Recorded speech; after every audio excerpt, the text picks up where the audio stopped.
Well, greetings once again, poetry lovers. And it's time for us to take a little trip through acoustics in poetry.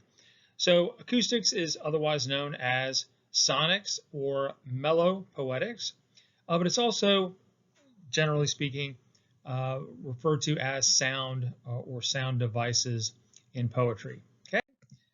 All right, so there are two key distinctions we're going to make when it comes to our discussions of sound in poetry.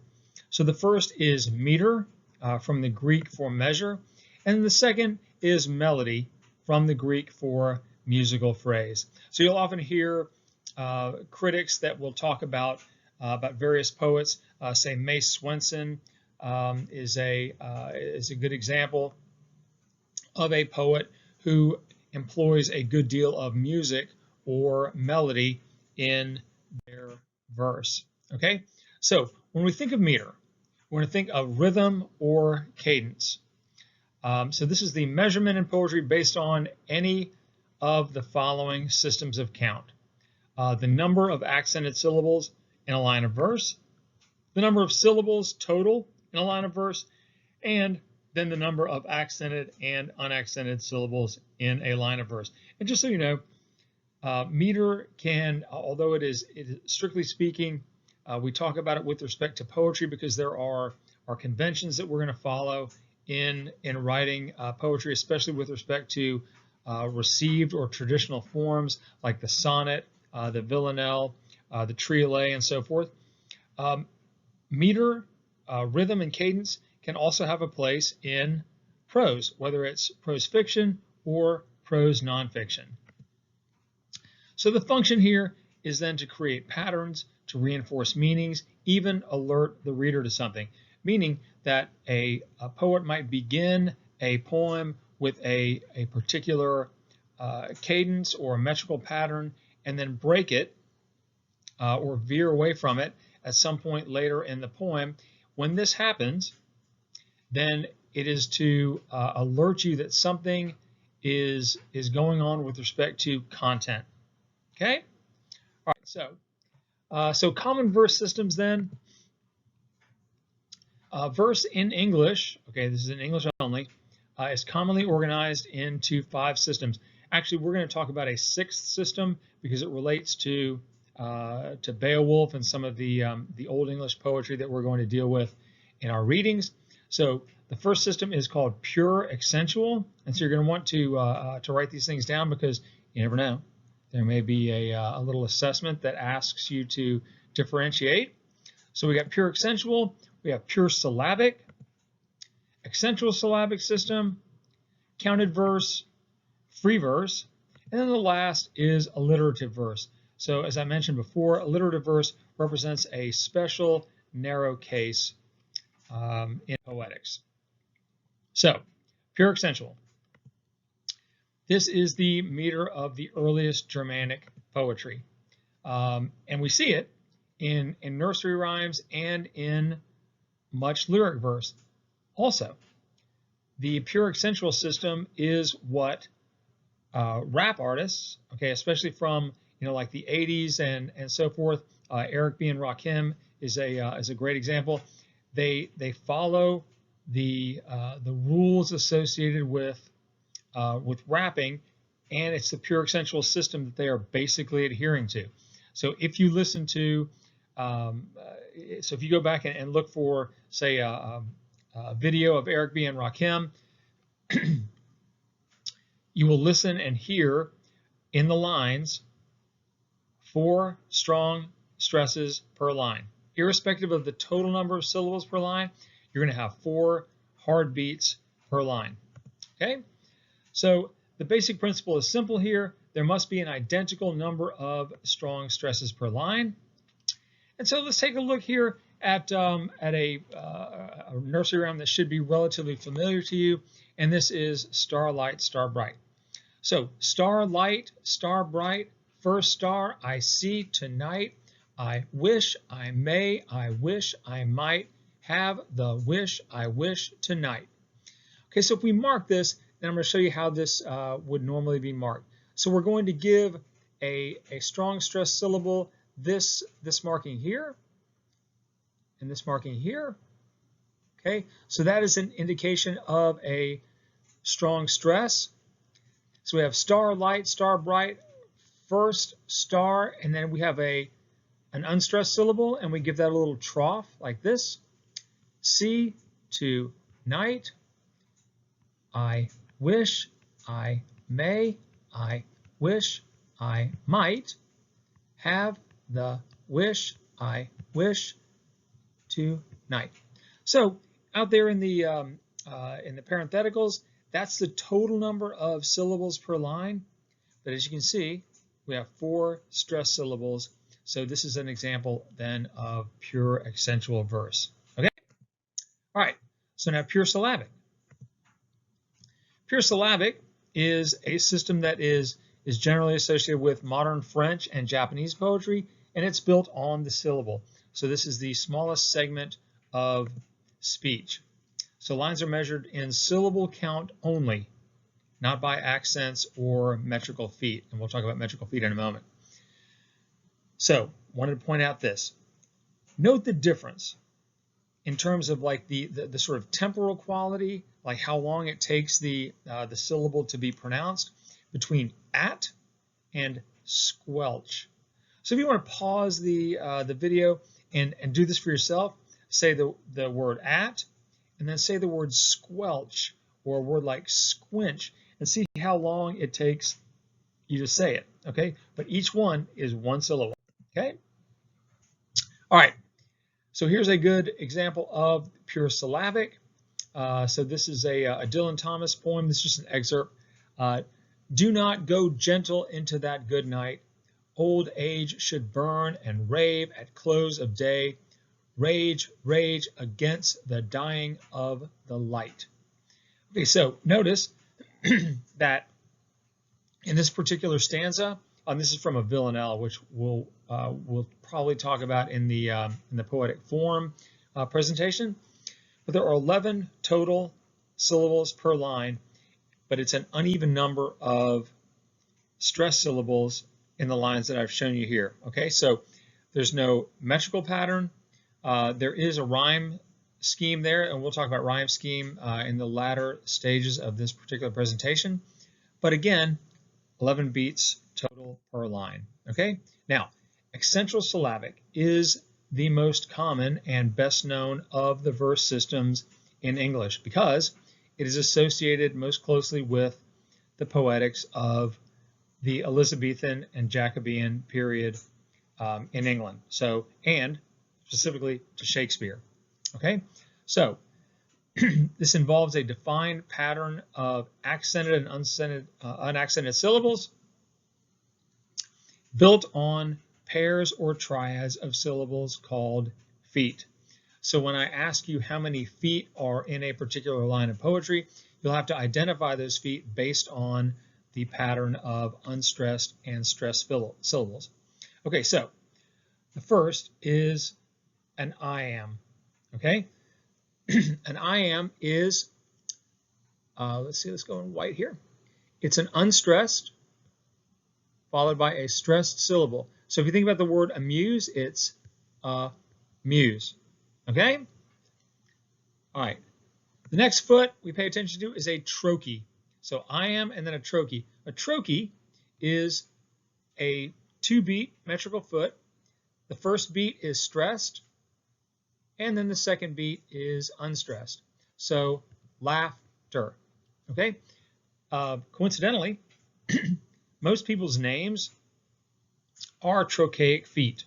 Okay, mine is Jonas.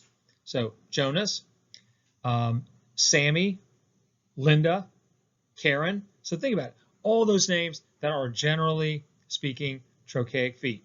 How about that? All right.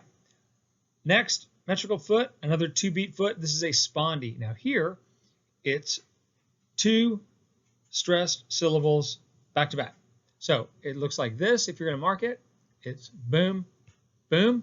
So baseball. Okay? The next is an anapest. An anapest. This is a 3-beat foot.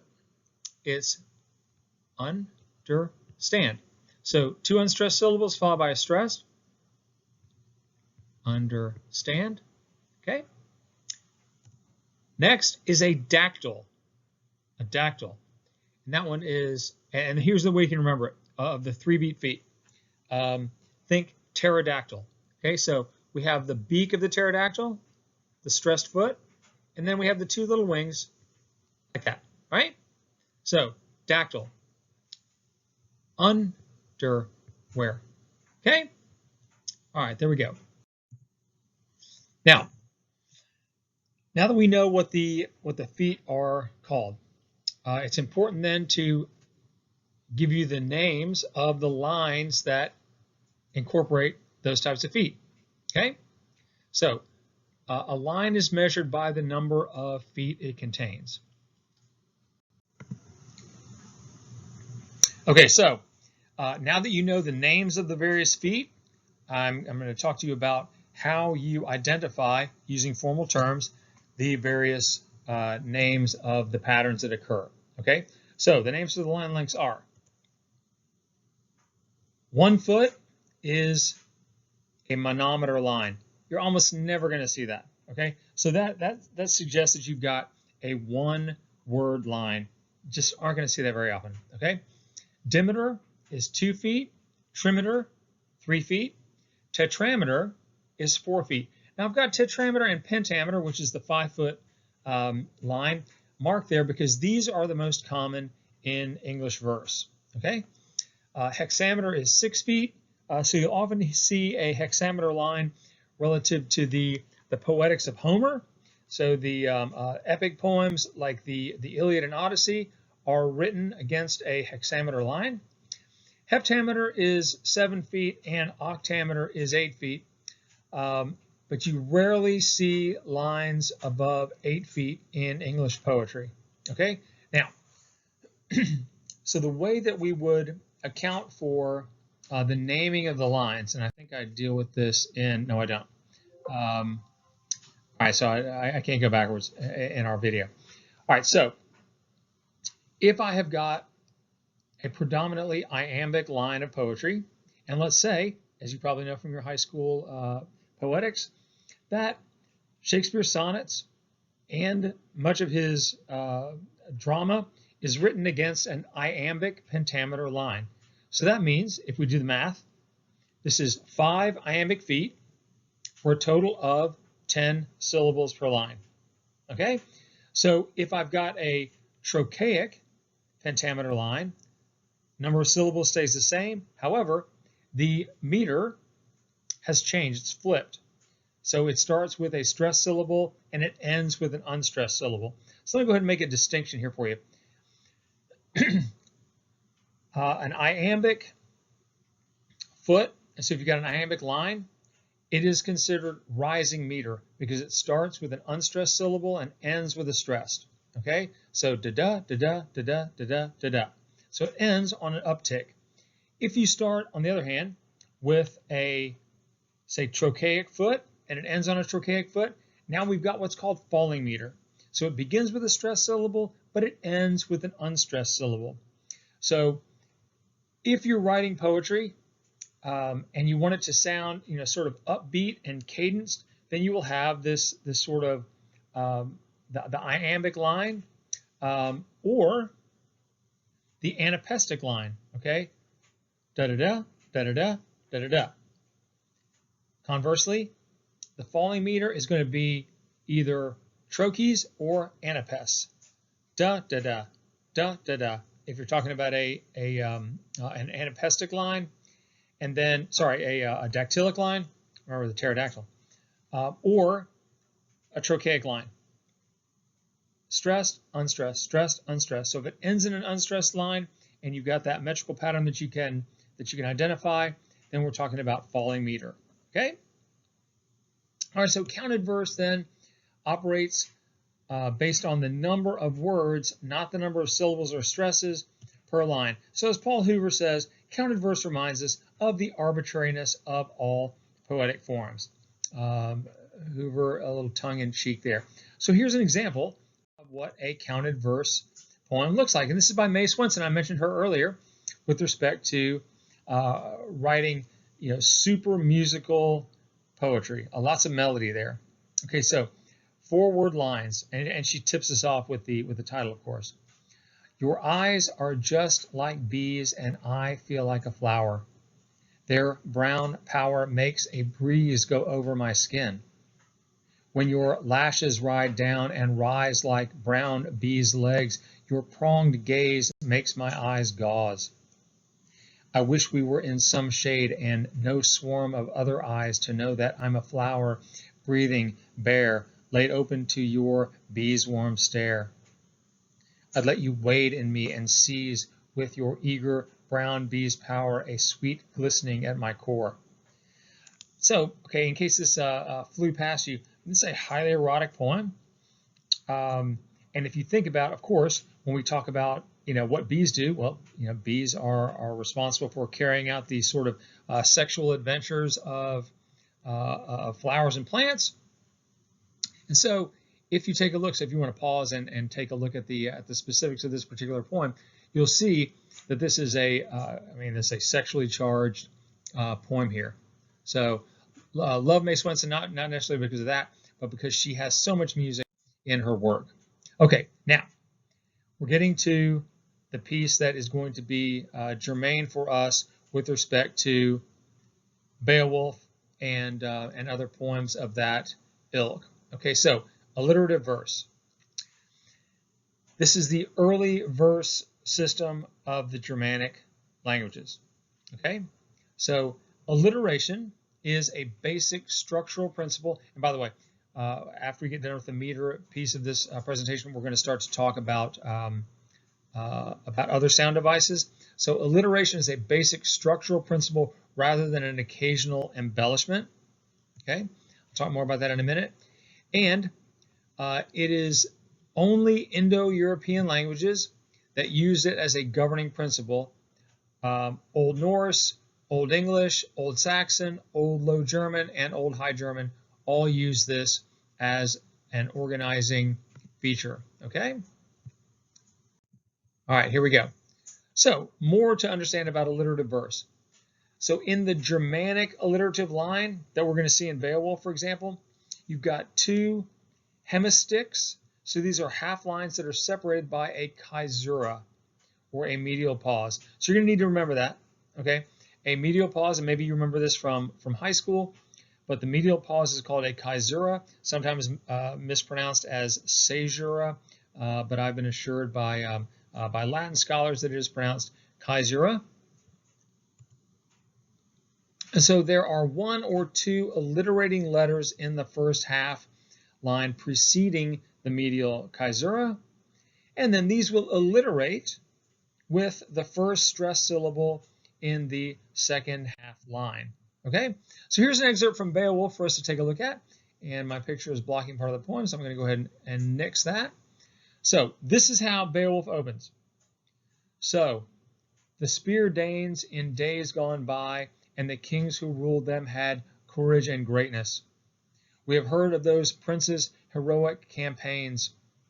There was Shield Sheafson, scourge of many tribes, a wrecker of mead benches, rampaging among foes. This terror of the hall troops had come far. A foundling to start with, he would flourish later on as his powers waxed and his worth was proved. In the end, each clan on the outlying coasts beyond the whale road had to yield to him and begin to pay tribute. That was one good king. Okay, so you might at this point want to say pause the presentation here and see if you can identify where the where this alliteration occurs. Actually, you know what we're going to do is this.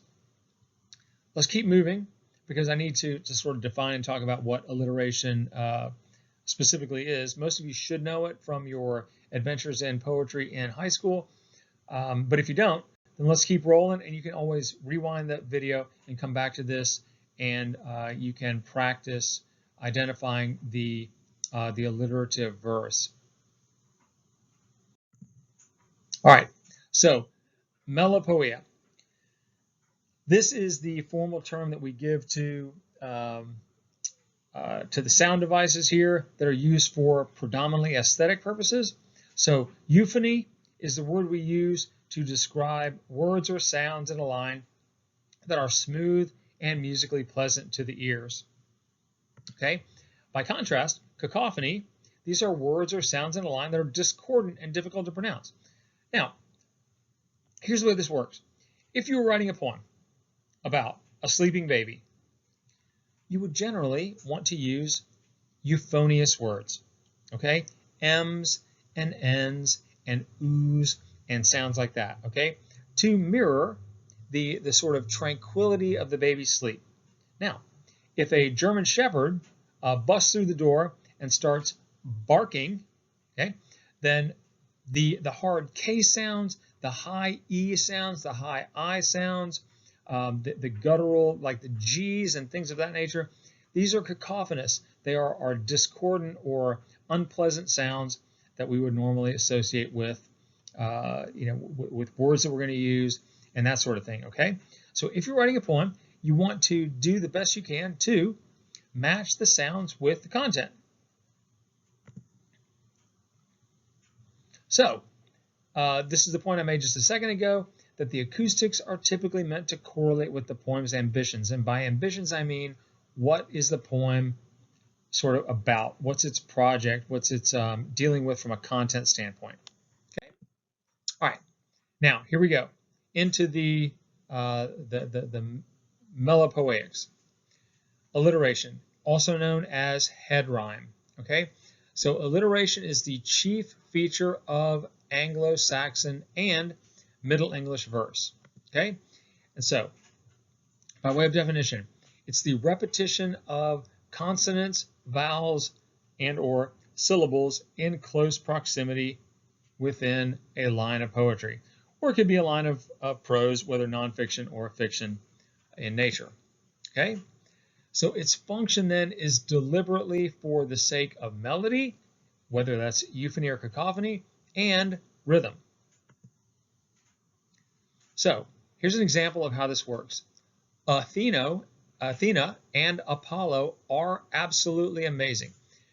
Now, if you look at this particular line, every single word starts with an A. However, as you'll also notice, not each A is pronounced the same.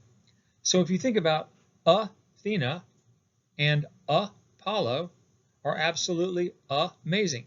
Strictly speaking, Athena, Apollo, and amazing are all alliterative because they have the same stress on the first syllable and the sound is the same.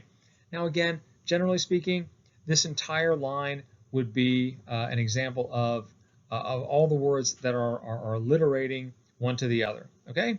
But if you just want to tease that out, you're thinking about the pronunciation of the vowel sounds here, okay? All right. Now, here's another example. So, Nate never knows what his dog will gnaw. Now notice that we're talking only about sounds. Nate, never, knows, and gnaw are all alliterative, despite the fact that they are not spelled the same. All we care about is the sound, okay? Another example here is people who pen poetry are pseudo-intellectuals. So now, on the face of it, we would think that pseudo-intellectuals would belong there because it looks like the rest of them because it begins with a P. However, the P is not enunciated, so we leave it off. Only people, pen, and poetry alliterate. Okay? All right, now, assonance. By the way, alliteration is an umbrella term under which things like assonance and the next element that we're going to talk about, which is consonants, they all fall under that umbrella.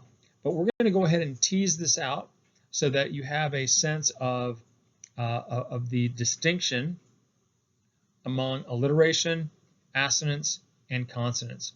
So alliteration begins, this is sounds at the beginnings of words. Assonance and consonants are sounds that occur in the middles of words. Okay, so from the Greek to sound to, so we're talking about the repetition of identical or similar vowel sounds, especially in stressed syllables, in a sequence of words in close proximity, generally speaking in the middles of words. So here, tune and soon rhyme, tune and food are assonant because of that middle sound. All right. Similarly, the function is that, like with an end rhyme or alliteration, it gives a sense of continuity to the verse, or it unites words or concepts through a kind of repetition. Okay, so in effect, per my note, the poet creates a sense of anticipation of order that unifies the verse.